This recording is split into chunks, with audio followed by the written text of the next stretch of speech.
കള്ളാടി മണ്ണിടിച്ചിലിൽ കാണാതായവർക്ക് വേണ്ടിയുള്ള തെരച്ചിൽ തുടരുകയാണ്. 5 പേരെയാണ് ഇനി കണ്ടെത്താനുള്ളത്. 4 സോണുകളാക്കി തിരിച്ചാണ് രക്ഷാപ്രവർത്തനം. ചികിത്സയിലുള്ള 7 പേരിൽ 2 പേരുടെ നില ഗുരുതരമാണ്. മുഖ്യമന്ത്രി വി.ഡി. സതീശൻ 1 മണിയോടെ വയനാട്ടിൽ എത്തും. കൂടുതൽ വിവരങ്ങളുമായി സാജിദ് അജ്മൽ ചേരുന്നു. സാജിദ്, എന്താണ് ഇപ്പോഴത്തെ നില അവിടെ?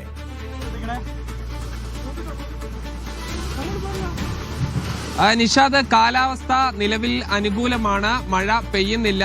ഈ മഴ മാറിയതോടുകൂടി ഈ പുഴയിലേക്ക് ഇറങ്ങി NDRFന്റെയും ഫയർഫോഴ്സിന്റെയും സംഘങ്ങൾ തിരച്ചിൽ നടത്തുന്നുണ്ട്. നമ്മൾ ദൃശ്യങ്ങളിൽ കാണാം, ആ വലിയ കുത്തൊഴുക്ക് പുഴയിലുണ്ട്. അവിടെ ഈ വടം കെട്ടി പരിശോധിക്കുകയാണ്. ഈ പുഴയുടെ ഈ ചേർന്നുള്ള കരകളിൽ ആളുകൾ ഉണ്ടാകാനുള്ള സാധ്യത ആണ് അവർ കണക്കാക്കുന്നത്.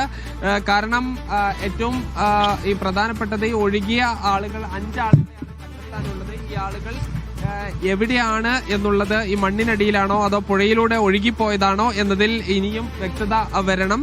ഈ പുഴയിലേക്ക് വടം കെട്ടി NDRFന്റെയും ഫയർഫോഴ്സിന്റെയും ഉദ്യോഗസ്ഥർ ഇറങ്ങുന്ന ദൃശ്യങ്ങളാണ് നമ്മൾ കാണുന്നത്. ഈ ഇന്നലെ അതിശക്തമായ ഈ മഴ ഉണ്ടായിരുന്നു. ഈ വലിയ തോതിൽ മണ്ണ് കെട്ടിക്കിടക്കുകയും ചെയ്തിരുന്നു. അതുകൊണ്ട് ഈ ഭാഗത്തേക്ക് ഇറങ്ങുന്നതിനും വലിയ പ്രയാസം നേരിട്ടിരുന്നു. ഇപ്പോൾ ഈ റോട്ടിലെ മണ്ണ്, പാലത്തിലെയും റോട്ടിലെയും മണ്ണ് പൂർണ്ണമായും നീക്കം ചെയ്തിട്ടുണ്ട്. ഇനി ആളുകളെ കണ്ടെത്തുക, 5 ആളുകളെയാണ് കണ്ടെത്താനുള്ളത്. ഈ ആളുകളെ കണ്ടെത്താനുള്ള ശ്രമമാണ് തുടരുന്നത്. ദേശീയ ദുരന്ത നിവാരണ സേനയും ഈ ഫയർഫോഴ്സും ഈ സംയുക്തമായുള്ള തിരച്ചിലാണ് നടത്തിക്കൊണ്ടിരിക്കുന്നത്. നമ്മൾ ആ ദൃശ്യങ്ങളിൽ ആ പാലം കാണാം. ആ പാലത്തിന്റെ ഒരു ഭാഗം, കൈവരിയുടെ ഒരു ഭാഗം പൂർണ്ണമായി തകർന്നിട്ടുണ്ട്. പിന്നീട് ഈ ബസ് നമുക്ക് ആ ദൃശ്യങ്ങളിൽ കൃത്യമായി കാണാം. അത്ര വലിയ ഈ പാലത്തിന് സമീപത്തായി നിർത്തിയിട്ടിരുന്ന ബസ്സാണ് ഈ മണ്ണൊലിപ്പിന്റെ ആ വലിയ ശക്തിയിൽ ഒലിച്ച് ഈ താഴെ പുഴയിലേക്ക് വീണത്. ഇപ്പോഴും പുഴയിൽ ഇത് കിടക്കുകയാണ്. അതോടൊപ്പം തന്നെ ഈ കരാർ കമ്പനിയുടെ ഈ വിവിധ ക്യാബിനുകൾ, അതോടൊപ്പം അവരുടെ ക്രെയിൻ ഉൾപ്പെടെ ഈ അതിശക്തമായ മണ്ണൊലിപ്പിൽ ഇങ്ങോട്ട് വന്നു. ഈ 5 പേരെ കണ്ടെത്താനായി 4 സംഘങ്ങളായി തിരിച്ചുള്ള തിരച്ചിലുകളാണ് ഇപ്പോഴും പുരോഗമിച്ചുകൊണ്ടിരിക്കുന്നത്. ഇതുവരെയും ആരെയും കണ്ടെത്താൻ കഴിഞ്ഞിട്ടില്ല. ഈ മഴ ഈ ഭാഗത്തില്ലെങ്കിലും ഈ പുഴയിൽ വളരെ ചെറിയൊരു പുഴയാണ്, പക്ഷെ അതിശക്തമായ ഒഴുക്കാണ് ഉള്ളത്. അത് നിയന്ത്രിച്ച് വളരെ സാവധാനത്തിൽ മാത്രമേ ഈ തിരച്ചിൽ നടത്താൻ കഴിയുകയുള്ളൂ. വലിയ ഈ കോൺക്രീറ്റ് ഈ തടഞ്ഞു നിർത്തുന്നതിനും മറ്റും ആയി നേരത്തെ കോൺക്രീറ്റ് ഭിത്തികൾ മണ്ണ് തടഞ്ഞു നിർത്തുന്നതിനായി ഉണ്ടായിരുന്നു.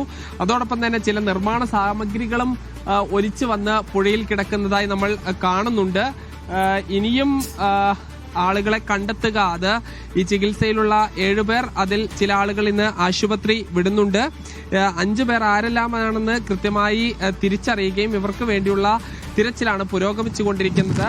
മന്ത്രിമാരായ AP അനിൽകുമാറും T സിദ്ദീഖും ഇവിടെ ക്യാമ്പ് ചെയ്തുകൊണ്ട് ഈ രക്ഷാപ്രവർത്തനങ്ങളെ ഏകോപിപ്പിക്കുന്നുണ്ട്. വയനാട് ജില്ലാ കളക്ടർ, ജില്ലാ പോലീസ് മേധാവി അടക്കമുള്ള ഉന്നത ഉദ്യോഗസ്ഥരും സംഭവ സ്ഥലത്തുണ്ട്. മുഖ്യമന്ത്രി ഇന്ന് 1 മണിക്ക് എത്താനുള്ള സാധ്യതയില്ല. അദ്ദേഹം ഒരുപക്ഷെ ഈ കാലാവസ്ഥ പ്രതികൂലമായാൽ മലപ്പുറം ജില്ലയിലെ അരീക്കോടായിരിക്കും വിമാനം ഇറങ്ങുക.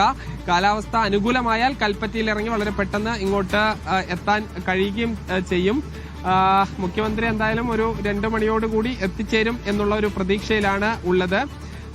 NDRFന്റെയും ഫയർഫോഴ്സിന്റെയും സംഘങ്ങൾ പുഴ കേന്ദ്രീകരിച്ചുള്ള തിരച്ചിലാണ് ഇപ്പോൾ ഉള്ളത്. ആ ദൃശ്യങ്ങളാണ് നമ്മൾ കണ്ടുകൊണ്ടിരിക്കുന്നത്. നിഷാദ്, ശരി, വയനാട്ടിൽ നിന്നുള്ള വിവരങ്ങളാണ് നൽകിയത് സാജിദ് അജ്മൽ. വയനാട്ടിൽ ഇപ്പോൾ തെരച്ചിൽ പുരോഗമിക്കുകയാണ്.